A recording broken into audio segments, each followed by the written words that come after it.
இன்றைக்கி ஒரு டேஸ்டியான காலிஃப்ளவர் 65 எப்படி பண்ணலான்னு பார்க்கலாம். சேவ் பண்ணி வச்சுட்டு ட்ரை பண்ணி பாருங்கள்.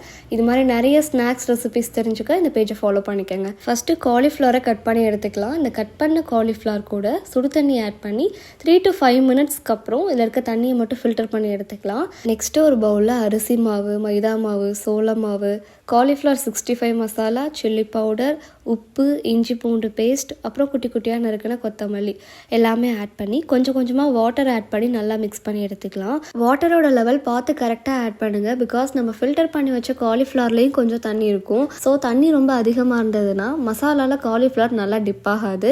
அண்ட் ஆல்சோ நம்ம ஃப்ரை பண்ணுறப்போ மசாலா தனியாக காலிஃப்ளவர் தனியாக வரும். இந்த இஷ்யூ அவாய்ட் பண்ணுறதுக்கு மேக்ஸிமம் தண்ணி பார்த்து கரெக்டாக ஆட் பண்ணுங்கள்.